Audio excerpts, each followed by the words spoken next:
మనందరికీ 80% మందికి క్యాన్సర్ వచ్చే ప్రమాదం ఉంది. దాన్ని కంట్రోల్ చేయాలని చెప్పారు.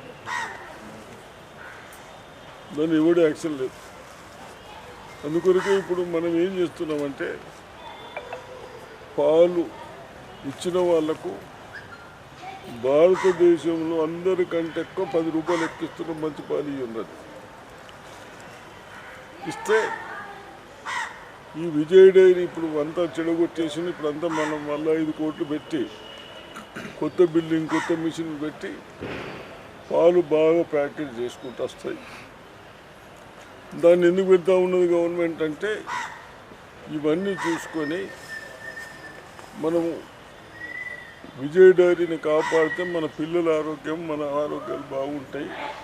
తప్పనిసరిగా అటువంటి దాంట్లో మన గవర్నమెంట్ది కాబట్టి ఎటువంటి అడల్టేషన్ ఉంటుంది.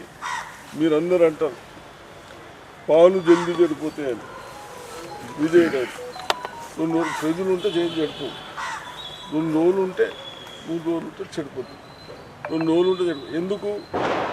దాంట్లో మనం ఏం కెమికల్స్ వేయం, పౌడర్స్ వేయము కాబట్టి చెడిపోతాయంటే 2 రోజులు ఏం కాదు. మళ్ళీ మనకు 1 రోజునే మనకు వస్తుంది. 1 రోజు తర్వాత మనకు ఫ్రెష్ పాలు వస్తాయి. ఇవి వేరే ప్యాకెట్ వస్తున్నాయి. అవన్నీ కనీసం 4-5 రోజుల తర్వాత మనకు కన్జంప్షన్కి వస్తుంది. 4-5 రోజులు 8 రోజులు ఉండటానికి అన్నీ వేస్తున్నాడని ఇప్పుడు వరల్డ్ ఎవరు చెప్తున్నారు? వరల్డ్ ఆర్గనైజేషన్ ఏంటి మన హెల్త్ గురించి చెప్పేవాళ్ళు వాళ్ళు చెప్తున్నారు. ఇంకో ఏడాది అర్థంలో ఇది కంట్రోల్ కాకుంటే మనందరికీ 80% మందికి క్యాన్సర్ వస్తుంది. కాబట్టి రేపటి నుంచి మీరు కూడా గోదన్న గేదె పాలు ఆవు పాలు తీసుకున్నది తీసుకోండి. పాకెట్లు అనేది బంద్ చేయండి. పాకెట్లు తీసుకుంటే కేవలం విజయ్ డైరీ తీసుకోండి. ఇంప్రూవ్ చేద్దాం, మంచిగా చేద్దాం. నెయ్యి కూడా ఆవు నెయ్యి సీసాలో పెట్టి టిన్ దాంట్లో ఇస్తున్నారు 600 కేజీ.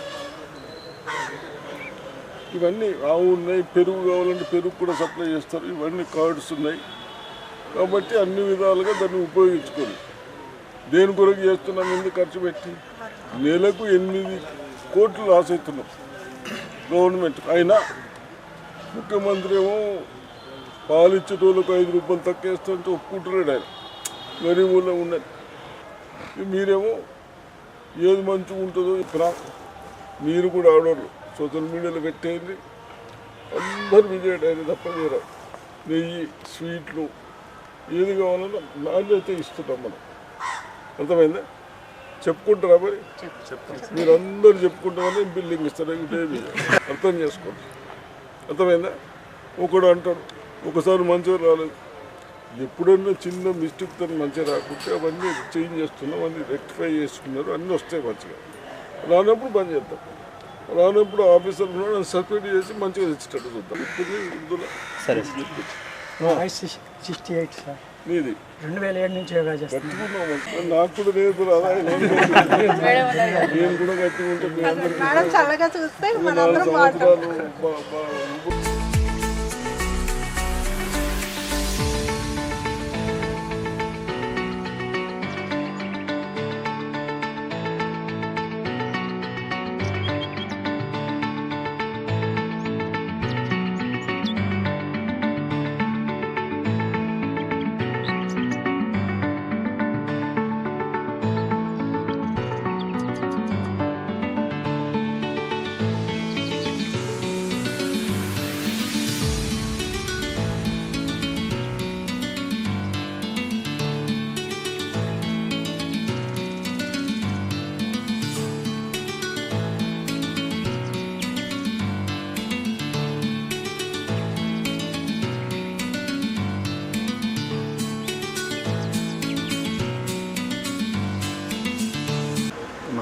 కొన్ని గ్రామాలలో మన కూరగాయలు బాగా షార్టేజ్ ఉన్నాయి.